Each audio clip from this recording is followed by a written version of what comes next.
Good afternoon. Welcome to ChamberLIVE. Hitting reset, effective ways to replan your business goals during COVID-19 is today's topic. Our guest speaker, I'll introduce him shortly when I hand over to Lateef. First of all, the views expressed in this seminar don't necessarily represent the views of the East Lancashire Chamber of Commerce, and all facts were believed to be correct at the time of recording on the 18th of May 2020.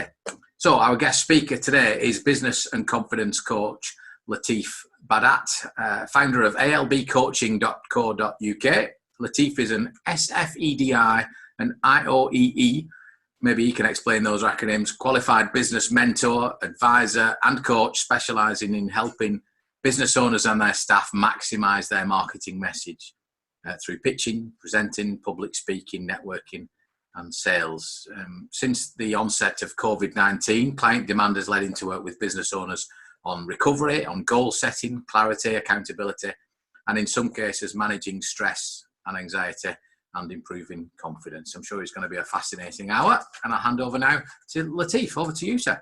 Well, thank you very much, everyone. And thank you, Simon. I just wanted to shout out to Debbie from the Chamber and everybody at the Chamber who's been helping to promote this event. It's been fantastic to be given this opportunity to be able to speak to you today. Thanks for your time. I'm sure there's other things you could have been doing, so thanks very much for coming on in. Feel free to connect with me on social media. Feel free to take some pictures. I know we're recording, but if you want to take a few pictures of the slides and tweet them or share them, then by all means go for it. Simon, I think there's a few people in the waiting room trying to get in. So I'm aiming to leave you with some practical tips on planning your next steps during this time. I've only got a little bit of time. So the next few hours, what I'm going to try to do is help you with your next steps. We'll have a break and we'll do a few more hours. Only joking. So we're going to be looking at what's important to you, exploring how you run your businesses and what changes you can make so it creates an impact for you. Looking at focus, looking at the structure, five pillars that will help your business be sustainable. We're going to be touching a little bit on risk and crisis management, and also look at you as the business owner. So it's not just bricks and mortar, but looking at you as the business owner, and also leadership and mindset.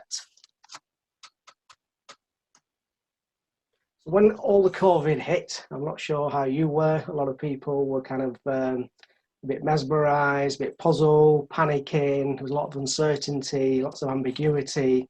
I think we've got to a stage now that people have sort of got used to it, started adapting. Even though there's still a lot of ambiguity, we've tried to make the best of a bad situation as a nation. I think we're very, very good at that, and we've been able to support each other going through this. So one of the things to remember is think about times in your business that you've had challenging times. What have you done? And remember, things will get better and do get better, even though sometimes you might not be able to see it yourself. And that's why it's important to come on things like this, or form your own networks, or join your existing networks to be able to make some sense of it all. In terms of business optimism across the UK fell by its largest around about March, according to various research and various reports. We've gone from working from offices mainly, travelling around, to basically a complete lockdown, and a lot of us find ourselves working from home.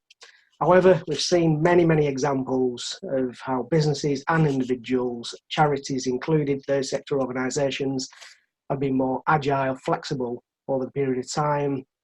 And people started to call it the new normal, whatever that is. I mean, I still won't mind getting out and about, going to see people, but for the time being, we are where we are, and we've got to make the most of it, and we're better off planning, if we're not already started planning, and looking at things practically sometimes daily, but weekly, and constantly reviewing where we're at based on the government's guidance, NHS, and everything else that we're being told.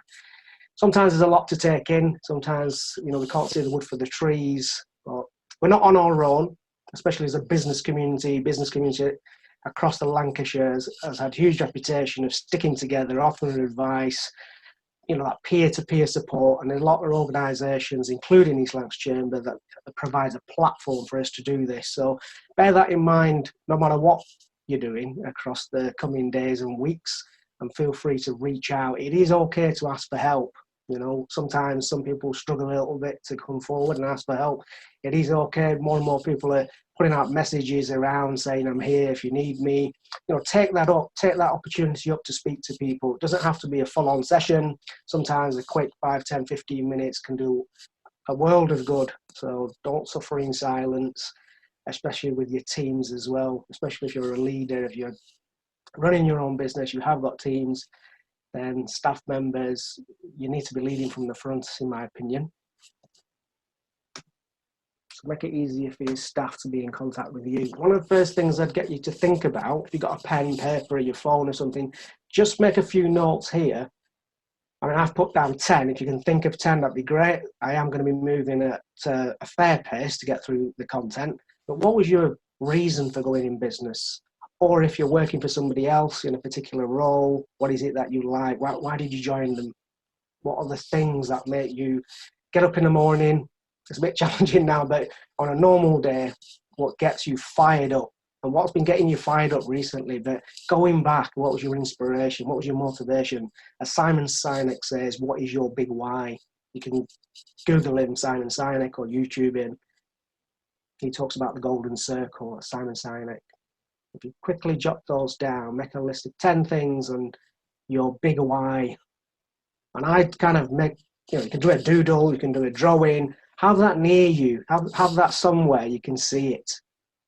Home office, if you are going into the physical office, constantly remind yourself of what that why is about. It really, really does help to focus your movements going forward, but also if your why is underpinned by your values, it's a lot stronger. It's a lot stronger. So in terms of the government, it's identified the following stages for coronavirus planning in terms of the planning aspect, the containment aspects, the delay and the mitigate. And it's recently published the plan to rebuild, report prompting the return for workplace for many, not everyone, and a plan for those businesses who are allowed to open, should be open across England. I mean, we are slowly seeing that there may be those inklings of, some restrictions being lifted. There's talk about schools making decisions about whether they're going to open or not. We at home have received a number of surveys. So things look like, the shoots are coming up now from the ground for us to kind of rebirth things. So altogether, it's not a bad place. It's not ideal, but we've had plenty of time to be, looking at things, to be moving us forward collectively. So it's about time to be agile with your approach, careful decision making, risk assessment, clear communication with your employees, with your staff, with your suppliers, in order to reassure that customer confidence more than anything, confidence within our own teams when we're rebuilding. One of the first things is going to be, in terms of people trying to get back to work, and in terms of larger numbers, is to employers to make sure that the equipment and everything else is safe. I think they were saying something like manufacturing construction workers might be one of the first ones to be getting back in terms of larger numbers. Manufacturing construction, they're saying prioritise them because these are sectors affected really, or associated relatively with low infection and potential in terms of the economic uplift, especially through the business activity supply chains. There could be regional differences, but I'm going to try to focus it more on just kind of where we are at Lancashire. So Simon, if you're okay, can we do a quick poll number 1? So what I've put here in terms of poll number 1, thank you, Simon. How would you define success for you?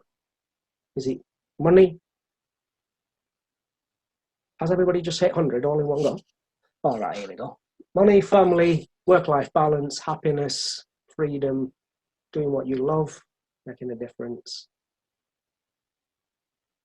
Wow. Money's taking a while. If I leave it to a minute, say,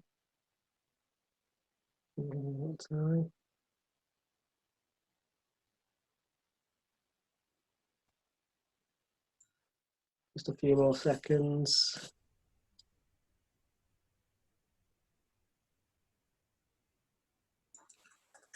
I think those last stragglers might be me and you, Lateef, because we can't vote. Okay, then. So in reverse order, kind of the lowest that I've come up is 14% in terms of money. 14% joint at the moment. It might be moving a little bit. It's family. And then we've got happiness, 37%. 26, oh, hang on, I've done it wrong way around. Making a difference, 26%, and freedom for doing what you love coming in at 57%. So just from that, it's a very quick thing. You know, there's not lots of us on, but for the grouping that we have and the sector and sample size that we have at the moment, it goes to show where priorities are. And this is one of the things I was talking about in terms of aligning things with your values, because that helps with daily motivation, especially at challenging times. You know why you're doing something. There may be certain tasks you don't feel like doing at certain times.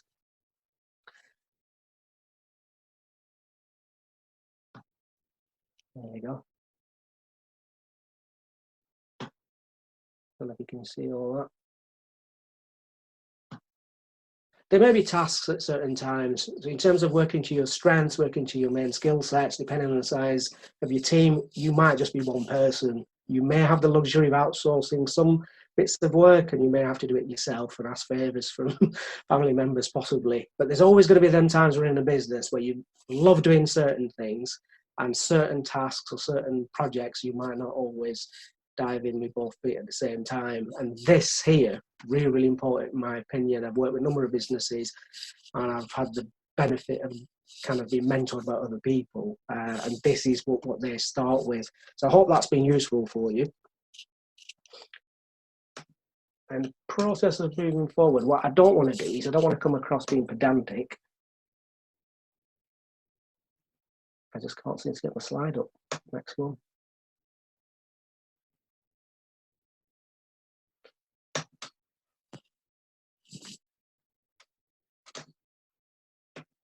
Well, while that loads, my next slide is around what you started, which is not loading at the moment. Try stopping screen share and then restarting.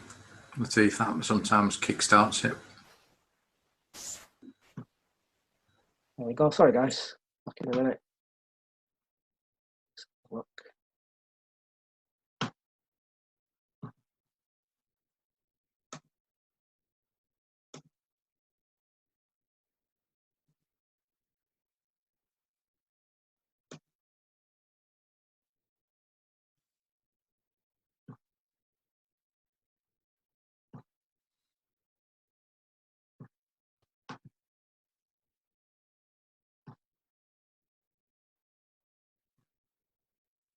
Let's try again.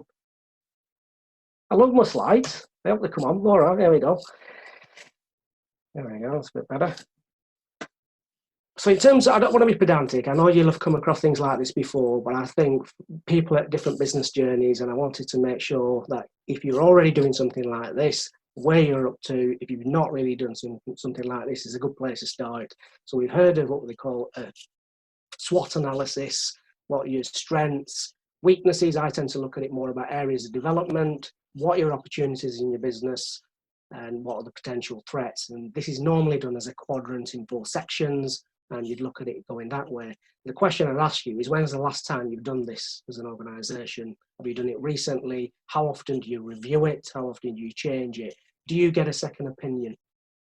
Now, one of the things that's helped me when I'm working with people, we do 2. We do 1 on the business, well, we do 3 altogether, but we do 1 on the business, and we do 1 much more of a personal, in terms of different people within the organisation, especially at senior management level or business owner level. And if there's partnerships there, then what they do is 1 business partner do theirs, 2nd business partner do theirs, or 3 or 4, and then you compare and contrast it. Because a lot of times we may think we may not be, you know, an area of development for us might be a strength in somebody else's opinion, and it's worth a conversation.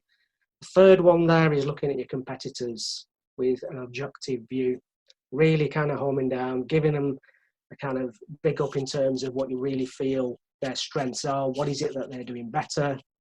If you ever feel a little bit of a sting, that might be a good thing, because it will help you understand where your areas, in terms of your competitors, where your areas of development may be and what you should be doing to up your game.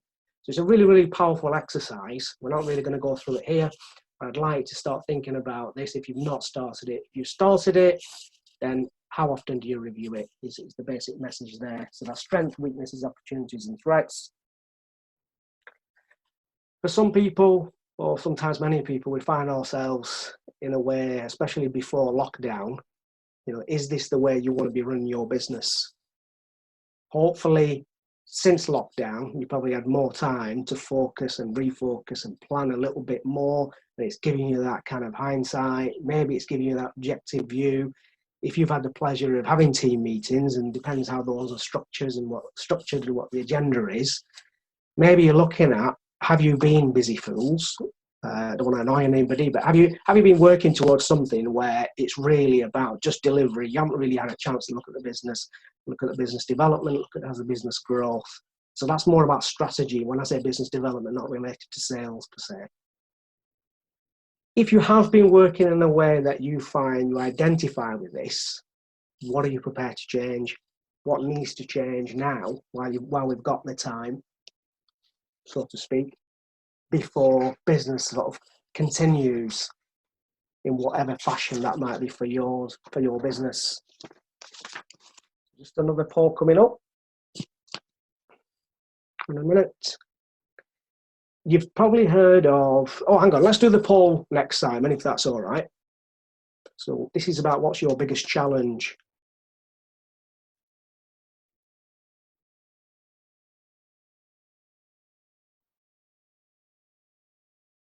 Simon? Yeah, I'm here. Zoom is, I pressed launch, all right. and I've got a failed to launch error. First time I've okay, it's okay. There we go. There we go. Launched now. Oh, brilliant. Well done. Good man. So your biggest challenge, what would you say it is, or has been? Is it a lack of time? Is it about getting organised? Is it about the focus that you have within the business? Possible distractions, and they may continue now while we're working from home if you've got kids at home. Clarity on what to do and where to start. And our good old friend, accountability.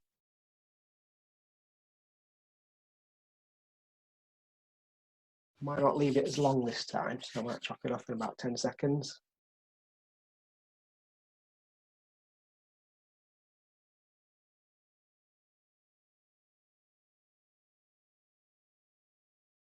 Okay, let me see if I can get this right. Okay, so accountability, it's just 3%, followed by getting organised, 12%, clarity on what to do and where to start is 18%.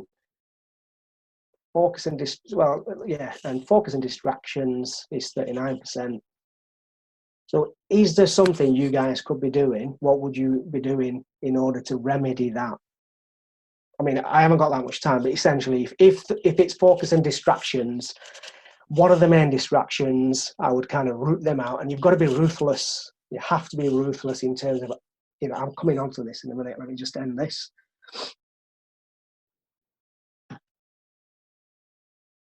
You've heard of Pareto's rule.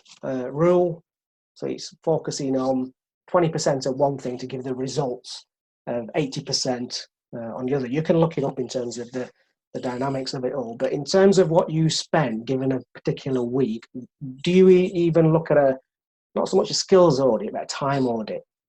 It's just a useful exercise to do of where you're spending your time, where you're spending your efforts. And in terms of that time, if you can then work out the value that it's had, and that's one of the ways you can start to realise in terms of where you're investing your time and what kind of return you're getting. So in business, you'll hear the term, ROI, return on investment. If you apply it to yourself, and I think this is an optimum time to be able to do this, is to kind of focus your energies in terms of looking at exactly to the minute. Sometimes that's what I apply to myself. And some of the people you see on these TV movies, don't you, that somebody's walking around and checking the clock of it, checking the watch by the minute. I'm not saying you get to that level, but you get to a level where you pretty much know at the end of the week what you've been spending your time on. It's good for costing as well, especially if your business is done where you're going to kind of cost work on a particular time of projects and jobs and this sort of stuff, because once you cost that out and you put the price in and you get the submissions and invoicing, it's about then delivery. And when you're juggling and managing a lot of things and then you've got distractions, it doesn't really help. So what are your key distractions and what can you do about them? At the moment, it's slightly difficult because we're at home. There is the conversations to be had in terms of when you are at work, even though you may be at home. So if you're out on the road normally, maybe telephone, FaceTime with family members. Is it worth having conversations about letting people know from what time you're going to be working, like a morning shift type of thing, what time you're going to be on a break? So I tend to do it around school hours, basically. Whatever time the kids usually start at school and they're at the desk, that's the time I'm off sometimes, if not before. And then we all kind of have a little mid-morning break, and then lunches kind of 30, 40 minutes at a certain time usually combined. So I'm getting a lot more family time in, and a late afternoon break and so on and so forth. So that way, it keeps me kind of focused in terms of one of the values I have, which is about family, and also I'm having less distractions during the day because kids are not running up and down. So within the first 48 hours, I needed to have a conversation with the family members, especially my youngest daughter's 4 years old, and she didn't really understand why I kept on disappearing into this small room upstairs. She thought I was just having a laugh or something. She thought it'd be quite amusing to her, walking in on Zoom sessions and trying to put me in headlock and all this sort of stuff, until I explained to her that Daddy's at work. This is a different type of work now. Daddy doesn't go out to work, he works from home. So within a couple of days, she picked it up and she went back to work. As I'm moving around the kitchen or the living room and I'm going back upstairs, she's already kind of learnt that mantra of see you later, back to work. So sometimes that's great with children, but sometimes even as adults. I think in the first few days, I think my wife got used to having me around, and she was like, well, maybe you can get this done, maybe you can get that done. That might have passed for you, or it may be, if you've got younger children, it might be still very much the thing in terms of that shared responsibility and everything else. And sometimes we might think, oh, well, I don't think I'm pulling my weight at home. So I spent a lot of time on that. But if that was the biggest thing, then I think it might be time spent. Hang on, I think it's frozen again. Right, I think it might just freeze every time I do a poll. It shouldn't do. Let's have another look at this. I'll stop sharing. Apologies.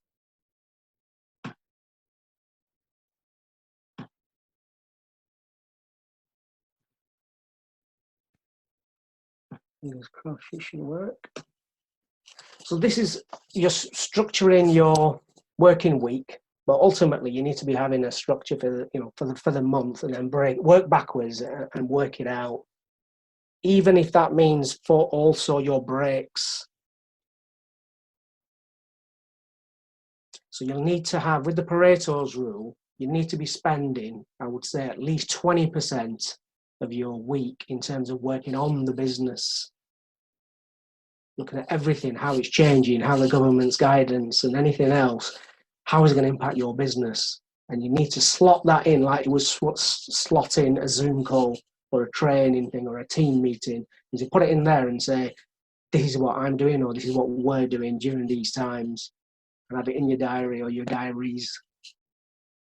And in order to make that more efficient, anything you need to be able to do, so if you've allocated, say, 1 hour Monday morning between 11 and 12, you need to have everything on hand, so you don't spend the first 20 minutes working out, we need this and we need that, so you're only ending up with 15, 20 minutes. So a lot of it's about kind of really nailing down, giving yourself that time, and that fits into other things as well, which we'll come on to in terms of, for some people, they need to actually book in the time to have a rest, they need to book in the time for exercise and all the rest of it. I mean, it can be flexible, but as long as it's in there, nothing else can be then put in. So structure is really important in terms of underpinning the success going forward in terms of your overall planning. I mean, a couple of questions I'd ask you at the moment would be, how do you currently structure what you do? Do you have a process? Do you use something online?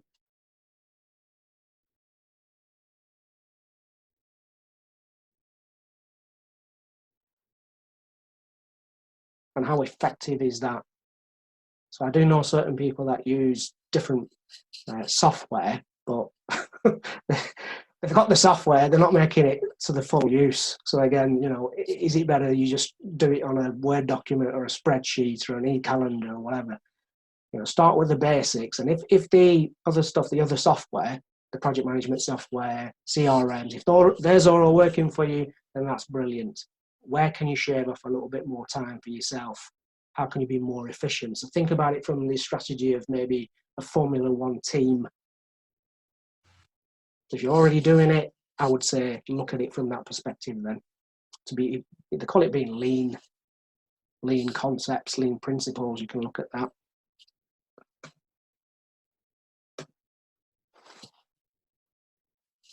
So I've outlined a few things here in terms of kind of scenario planning. A lot of this comes down to information that you've pulled up yourself, things that you know about your industry, your sector, things you're getting more or less on a daily basis from different avenues.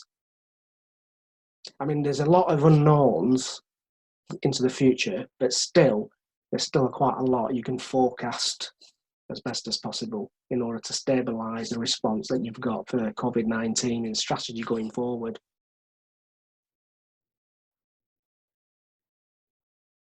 So the business is best placed to survive this crisis when you've planned for different eventualities. I mean, even that takes time, because you might think, well, I'm doing all this, but that could change tomorrow. So you need to be wise in terms of what type of, you need to know your business first and foremost in terms of looking at what's happened over the last 12 months before lockdown. What have been the trends there? If you're in touch with other business owners, you will be able to form that little bit of alliance in terms of getting some intel, I suppose, to help you with your business. If you're not one for minding to talk, so if you, for example, if you're a web developer, if you're in recruitment, if you're in IT, and you're okay collaborating with other people in the same sector, and you see them more as collaborators as opposed to direct competition, then that's a healthy thing. But equally, you could be doing some undercover surveillance, like I said earlier on, looking at your competitors and seeing what they're changing. What things are they putting out online, offline. It is the things you can get wind of that you think, okay, this might be something for us to be looking at. So in terms of people, I'm a big people person. For people that know me will kind of notice that. Power to the people, as Citizen Smith used to say. But in terms of your adjustments, you probably started it already, but it is about, especially as a business owner, but for yourself, if you're just working on your own, flexible working arrangements. When we come out of this, whenever we come out of this, there'll be conversations maybe from your teams, even your senior management team, that possibly will be around, do I need to come into the office 5 days a week or whatever their hours are? Because I've proven that I'm capable of working from home and all the rest of it. So how are you going to deal with those sorts of things? And the easiest way would be, if you either it's internal or outsourced, speak with your HR, but what are you willing to do in terms of flexibility? Because if productivity is still good, then I think, in my opinion, flexibility will be a good thing in terms of the motivation, the morale, and in terms of everything else, in terms of the eco, the environment, less people traveling on the road, less fuel, less emissions. So you've got to think wider in some of these issues, even though you may be a small business up the M65. Think about it, because CSR, corporate social responsibility, can also help you with various different things, as being an organisation that supports that, and a larger organisation has definitely utilised that, especially for tax breaks and things, but also for other things in terms of PR, good PR. But it's worth, and with your teams, you're looking at, when you're having these catch-ups, team meetings, one-to-one meetings, besides having a general catch-up, try to understand where they're at working from home and their various different things they may be going through, particularly as an employer, for your employees, for your staff, around things to do with mental health and well-being, because the last thing you want is people to have sustained exposure to an environment that you've tried your best for in terms of equipment and safety and everything else, but mood-wise, it's not really been discussed. They may not have said it, rather than see it as, well, they didn't mention it, so I've ticked it off. I think there needs to be much more of an empathic kind of view to it as best as you can, Anybody who knows HR, speak to them, because they'll be able to show you different ways of starting up those conversations, not just to cover yourself, but really to ensure that you are looking out for your staff. Richard Branson's always gone on about how his staff are more important than his customers and all the type of things they do. And there's several employees like that, not like Branson, but not as big as Branson, but at local level, regional level, national level. So it's something to think about in terms of what is realistically possible for your organisation in terms of resources. But yeah, if you've not had the opportunity to kind of focus on your people a bit more, now is the time to slowly start doing that. So when we're back to normal, you don't want to lose people. You don't want to lose people to other people, and you certainly don't want to lose people going off sick. Imagine what that's going to do to you, your business going forward. The next one about reshaping the focus, the strategy, looking at your cash flow for the short term, medium term, and long term. So besides what you're doing in terms of forecasting and all the rest of it, again, if you've got a team, if you've got a business partner, it's a lot easier because you can bounce ideas, you can do some sort of stress testing. If you're on your own, speak to other people in a similar sector or sometimes maybe in a different sector, possibly with who's been there and done it, who've kind of started on their own and grown the teams. So, start to provide yourself that little bit of a peer network that you can ask these questions and you can ask for help and grow your own business looking at. But ultimately, I would say that besides that, speak to your accountant. If you've not got an accountant, maybe your bookkeeper if you've got one. It's really, really important. Some people call finance the backbone of the business. So we need to be able to ensure that there's enough money coming in, there's enough money kind of waiting to come in to pay for wages and pay for different costs. So the business itself is staying afloat.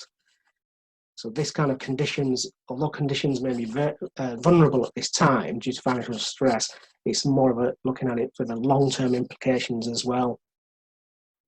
So stress testing I've mentioned before with your financial planning, looking at multiple scenarios. You'll need to consider also kind of minimum operating requirements. So there have been a number of organisations that maybe didn't get a chance to do so much of this and thought it's easier just putting 10, 15 people on furlough. How's that going to affect the business overall? At what point do you bring who back? It's been good in terms of finance and saving money and all the rest of it. So there's a lot of cogs, you could say, within the overall thing. It's like moving around little chess pieces on the board. Who do you bring back at what point?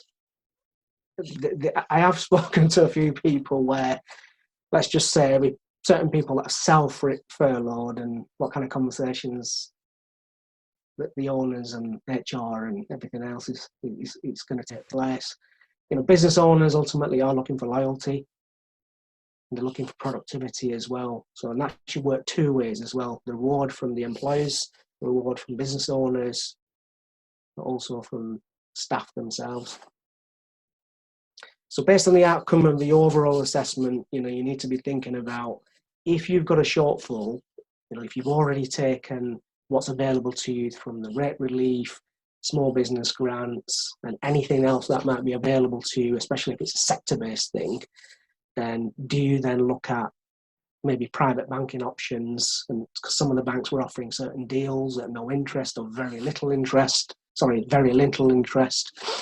Do you look at that? Also investors. So these are not light decisions, but overall, if you're thinking about them, you know exactly where you are. Communication.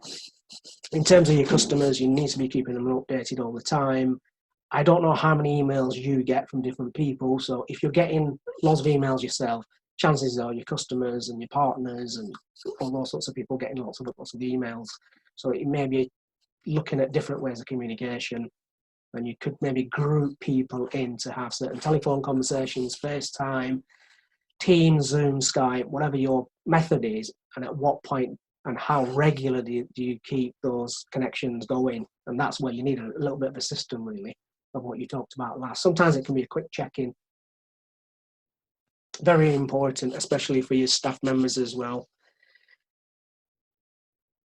what are the contractual obligations between you and your customers, and then also you and, say, contractors and suppliers. And you'd be looking at those sorts of things to see where the flexibility lies. Generally, I've found people to be reasonable, have common sense, apply common sense. It is tough for everyone, but I think negotiation and flexibility is out there with the right types of conversations. You know, if you're stressed, chances are somebody else is stressed. Before you make a call, before you arrange a meeting, make sure you take yourself out somewhere, in a room, in a garden or whatever, and de-stress yourself and really chill out. Even though you may feel it might not be your business's responsibility, or I don't want to use the word fault, but it might be something you need to resolve. And from your perspective, you've done everything you needed to do from your side, and clearly it is something that needs to be remedied from somewhere else. So that is about holding your mindset and your emotions to a point where you want to win-win as best as possible. Don't want to get into sort of any difficult situations, at worst case scenario, any litigation. I don't want to put solicitors out of business, but if you can avoid that, because it is about longer lasting relationships. If you've already an existing relationship with somebody, you know, try to salvage that as best as you can.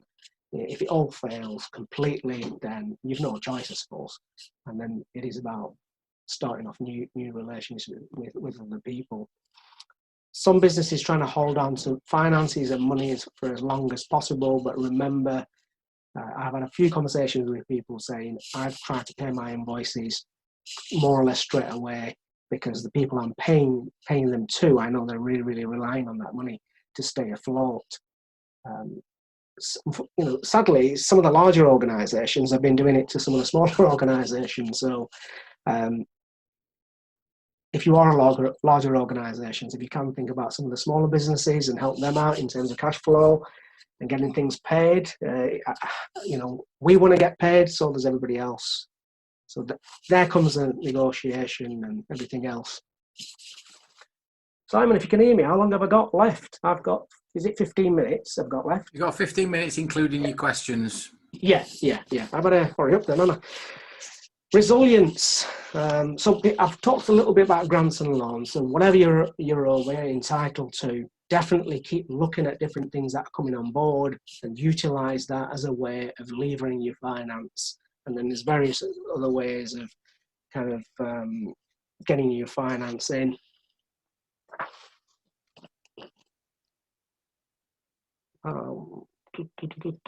In terms of your resilience, I would say one of the key things there is, whether people say it or not, they are looking for leadership and guidance, even though there's a lot of ambiguity.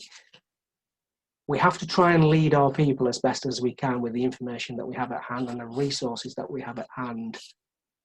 People like to be praised, people like to be applauded, people like to be told that, you know, they're doing a good job. But when you're doing your check-ins, make sure it isn't just a case of just going online and just chatting about anything. Try and have a little bit of structure about what the person's been doing, if it's a one-to-one, it's a team meeting, everything else. You want everybody to feel motivated as they leave that call or that conference, whatever it might be.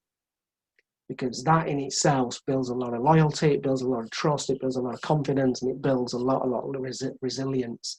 And if you as the business owner are at a stage where you feel you can't confide in your own team because somehow it might make you feel, in inverted commas, weak or vulnerable, there are other business owners that you can have those conversations with, but more on a peer-to-peer. Speak to somebody at the chamber, speak to other trusted people that you know, maybe going through something. You'd be surprised sometimes at a good conversation in somebody's ear. You might find that you're not on your own in a lot of this. So it does help. But in terms of going forward, it is about making stronger decisions, taking actions with that kind of crisis recovery in mind to fit into your overall business strategy.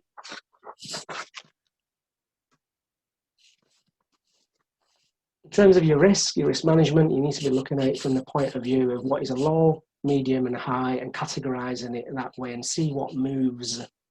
So 1 month something might be low, but it might move into a medium risk later on. What we don't want to do is, it move into a higher risk and having lots of things at higher risk.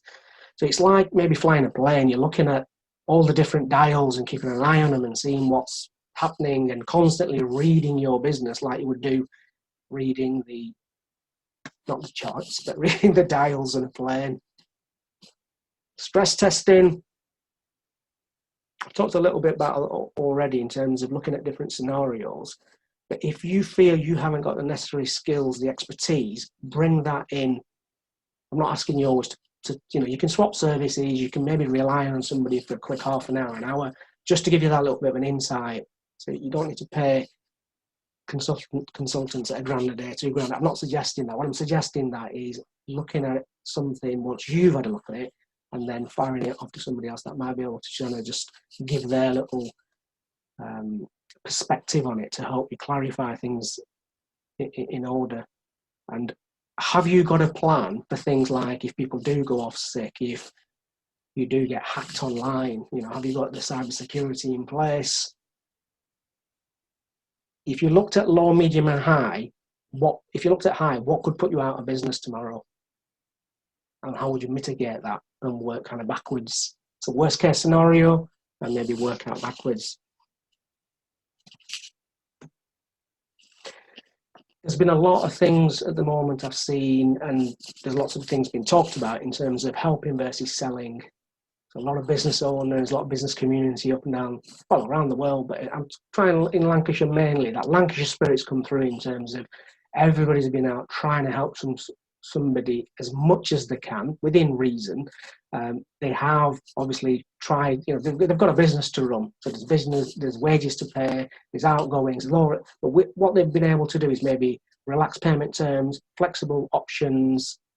There's a law firm at the moment where if you enter into an agreement, they're not taking any payments until after lockdown. Networking organisations doing something similar. So if you can sustain some of that, maybe not to every single business. I myself earlier on were offering free Zoom calls up to an hour to any business. And I was inundated, and then I needed to pull back a little bit because it was encroaching on other things, because obviously I'm running a business myself. But I tried to, I couldn't go out and deliver meals. I couldn't go out and volunteer. I just couldn't do that. I had other commitments. So I thought this was my way of helping. So that in terms of your online strategy about keeping relevant, what is your brand message continuously? Stick to your expertise. The accountants will talk about finance and all those sorts of things. The people in legal, HR, you stick to what you know best in terms of being the expert to educate the audience, educate the business owners about particular things that will be useful for them at this time. And the social selling side is more around having conversations online where you're able to informally pitch ideas and suggestions.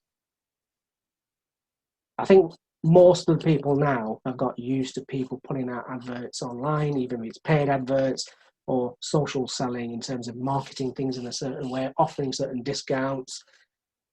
So people have become much more acclimatized to it, whereas in the early days, people were a little bit reluctant to say, well, if I go on it now, because I've got a product or a service that can really, really help people, but I don't want to be seen to be sort of capitalizing on the situation. I think that's going to be eroded quite a lot now. So you need an online strategy. You need to be thinking about in terms of your brand voice, if you've got one. If you're a small business, maybe hook up with somebody that knows about branding that can give you some steer about how you tell your story online, what you should share, how often, and all the rest of it. Anybody that does social media can help you as well. But it's really, really important to keep that going. Charities, businesses, third sector organisations have all tried their best to really ramp up their social media online activities more and more and more to make sure people realise they're still there. And some of the businesses that have had a little bit of a budget have been able to invest in some sort of advertising campaigns online. Power of the people, I've talked about quite a lot, so I might skip that in terms of making sure you're very much not only client focused, but also your people focused. I might get chopped off, so Simon, you can chop me off any time. I'm just going to run through this really, really quickly in terms of what's really important to me and the people I work with is I see businesses kind of looking at two areas. You've got the business owner, the entrepreneur, actually human being, and then you've got the bricks and mortar of the business, so to speak.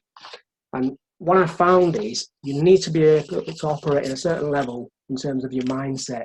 So you could have the best strategies going. If your mind is not in the right place, you're going to struggle.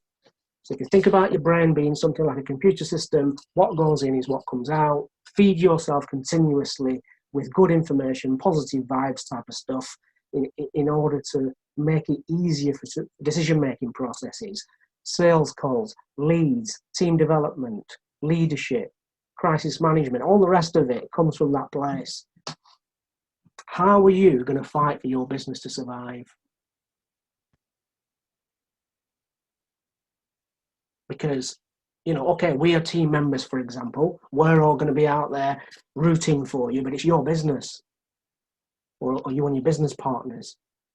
What are you doing to ensure that your business stays relevant, focused, and is ready to bounce back? Who have you got in your corner?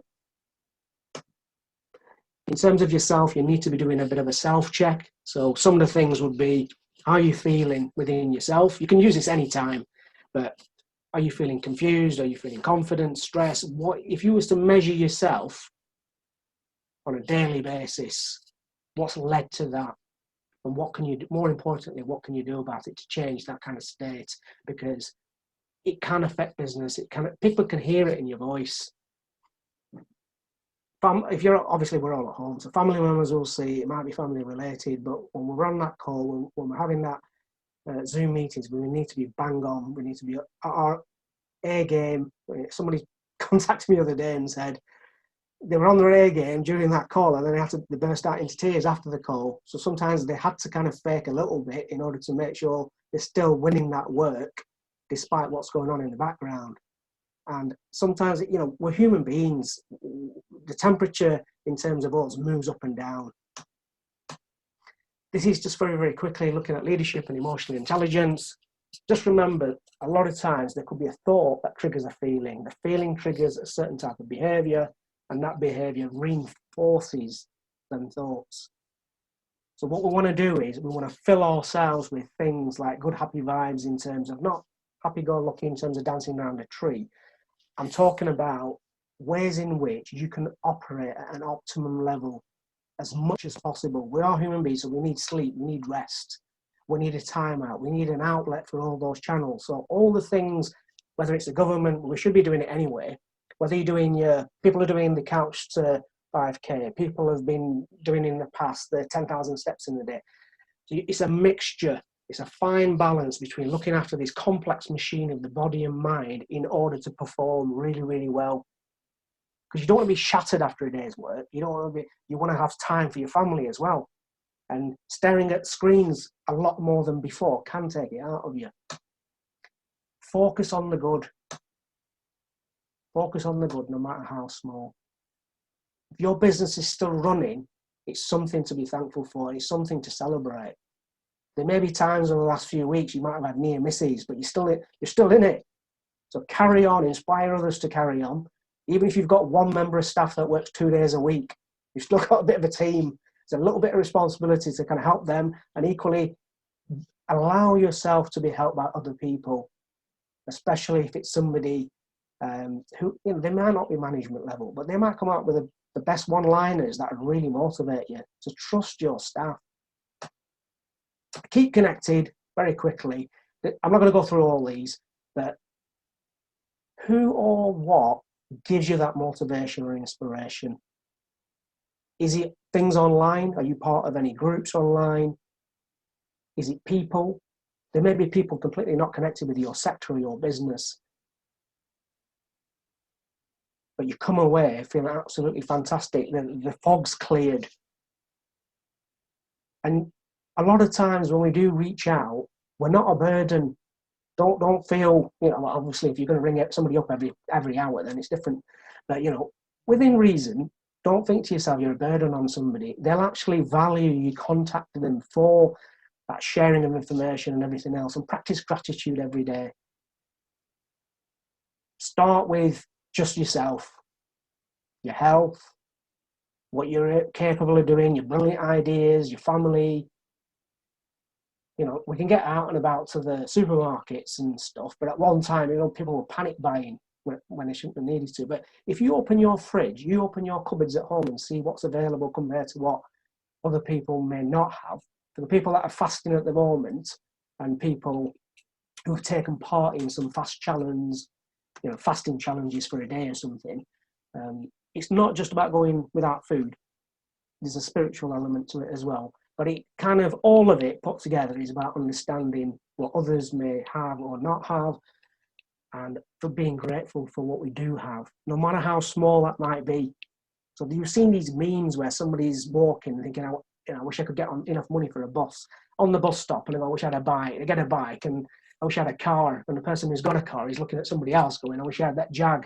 I wish I had whatever luxury car. So there is something innately within us that we're never satisfied, which can be a good thing in terms of performance-driven things. But, you know, if Simon is doing great things online or offline, I think a lot of the times I should be grateful for Simon, or maybe happy for Simon, but I should just put my benchmark. Besides my own business KPIs, I can look at just competing with myself. Especially online, there's a lot of pressure sometimes to think I should be doing this, I should be getting so many likes. Don't get drawn into it. So here's a very quick, you can just take a photograph of this. The reason why I've not put anything on is just by the pictures, I was hoping to increase memory levels. So that's my little presentation. That's a summary. If you've got any questions, if we've still got time, Simon, I'd love to have them. Got literally 2 minutes. Thank you, Lateef. That was great. Thanks very much for listening. Appreciate that, Simon. We've got a couple of minutes for questions. Yeah, firstly, we should always be grateful for Simon. I would definitely put that in there. Definitely there. I'd also echo what you say about paying small businesses. Certainly, the Chamber has made sure that we're paying everyone in terms, and we appreciate when people do the same with us. Yeah. Does anyone have any quick questions for Lateef? You can use the chat box, or you can wave eagerly at the camera. What I'll do, I'll turn my screen on. Before I do, here's my contact details. If you need to get hold, ask anything. I know I kind of sped up halfway through. So if there's anything that was unclear or you need a little bit more info on, I promise I'll keep my answers short if you do contact me. Otherwise, I'll just escape this and then I can get back on and see. You happy for us to circulate those slides as well? Yeah. Lateef, Yeah, it's cool. Fantastic. Right, well, I've got the gallery view in front of me now. So if anyone has a question, it's your moment to shine. Anyone got anything? They're all being shy. Did it make sense? If you can give me a nod or a hand. You know, I didn't want to bore you with lots of detail, strategy type stuff. You know, not just because we had a limited bit of time, because I would have thought, being business owners of either maybe one business, small business, or a larger business, you would have already started a lot of things already. So some of it was about reminders. Some of it was a little bit around the frequency of those things. Because we all know about SWOTs, we all know about planning, but a lot of times we kind of leave it to one side or start something and not finish it. So I'm hoping combined, it's made some sense. I'm sure everyone's grabbed something out of it. Joe's got his microphone unmuted and he's poised, so he's either improving his posture or about to ask a question. Which is it, Joe? Well, no, I'll just, it's with regards to the, you're talking about focus. Yeah. I feel I'm losing focus the more I'm banged up. I feel I'm losing focus. I'm distracted too much. So what I'll do with I just don't seem to be able to get in the zone, if you will. And I've got plenty to do. It's not as if I've got nothing to do. Look, on a normal day, people struggle with focus. Just imagine what we're just going through now, what we're going through. I presume you're fasting as well. So there's a lot to it. I mean, what I would say if you're struggling with focus is maybe start off on something small, like a small task that's easy, you can get out of the way. But the planning of those things comes first. So it's like saying I want to climb a big mountain. You're not going to do it just in one go. So do a small kind of incremental step along the way. But think also the reward at the end. It doesn't have to be a financial reward. So me doing something, what does it mean for me? And how does that link into an overall goal that I've got? And remember what I said at the beginning, the big why. If you really, really love what you're doing and you've put your kind of heart and soul into the business, sometimes we can get deflated at various different times. But if that is aligned with your values, you'll always have that carrying you forward. And you might go, do you know what? Come on, if I can focus for 10 minutes today. But then you've got to make sure in them 10 minutes, it's put in the diary. There is no direction. There is no distractions. Yeah, there's no distractions. So a lot of times I've got to do something and I have to I'm in a small box room and it's completely untidy, and that's why I've got this background on. And I want to spoil it for you all. But I have to lock myself away, even if it's for 10, 15 minutes, just to get that done. And it's the preparation for that 10, 15 minutes. So I'm getting the maximum of those 10, 15 minutes. I don't really come up here and sit in and thinking, right, that needs to be, I need to do 3 other things in order to make that 10 minutes happen. I should have already set it all up. So whether it's a workstation, whether it's about a call to somebody, whether I'm pitching some work, whatever it might be, I need to do the prep work first, and that could be broken down. Does that help, Joe? Yeah, of course it does. But there's the flip side of it is getting energized as well. I am lacking in energy because I'm fasting as well. It's a long day. Yeah. Kids are driving me around the bend. But I've worked from home for the last 10 years. But this feels different. I don't feel myself. Joe. So what I'm going to do? Out and about. What I'm going to do? There's a lot of people listening because in the past we've had conversations before. I'm going to put it to you now.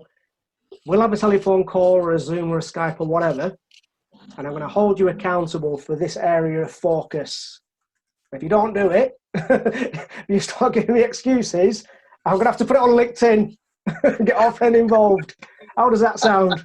I'll get your motivation up, I'll get your energy up, but as much as we can, because it's a long goal fast. I think I just need a size 8 up my ass, mate. Well, I was going to use those words exactly, but if that is required, then I'll polish my boots and we'll get to work in a nice way. But yeah, more than happy. And if anybody feels they want a quick chat, 10, 15 minutes, listen, I'm not out to sell anything. More than happy to, if I can help you go on your way with just a little bit, then in a way that's part of my values around helping people. There's no selling. I haven't got a masterclass waiting for you. There's no downloadable course. There's none of that. It's just me. All right, thanks, Joe. I'll very quickly bring in Sharon because she's worked out how to raise a hand. So just for being able to do that, you get to ask a question, and then we're going to wrap it up. So last question, brilliant. Sharon.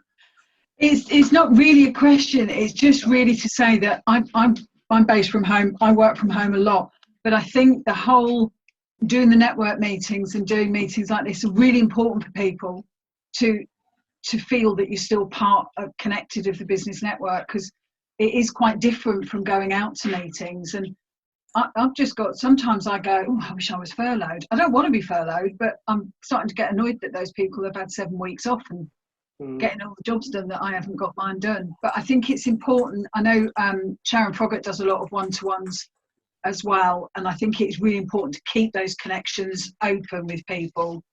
I had a one-to-one with Lateef about 10 days ago, and it was brilliant. Absolutely the best 2 hours I've ever spent. So if you haven't had one, have one, because he's amazing. Thank you, Sharon. Thanks, Sharon. My recommendation is on Thursday, to get you all focused, is to join ChamberLIVE Lunge and Learn. Will you be in your leotard? In the morning. I'll be in bright green spandex, Sharon. Mr. Right. Motivator, the East Lancashire version. I'll motivate you, Joe. That's on Thursday morning at 8:30. I think I'm busy. Can we just have a show of hands for Lateef, please? Thank you, Lateef. Thank you. The follow-up email will have the slides in, also the link to the quarterly economic survey as well, if you could do that for us. And I'll also put in the links for all the future Chamber Lives. Stay safe, everybody. Keep washing your hands. And stay alert, I think, is what we're supposed to say, isn't it? Stay alert. And we'll see you online next time. Have a great afternoon. Thanks, everyone. Thanks, Simon.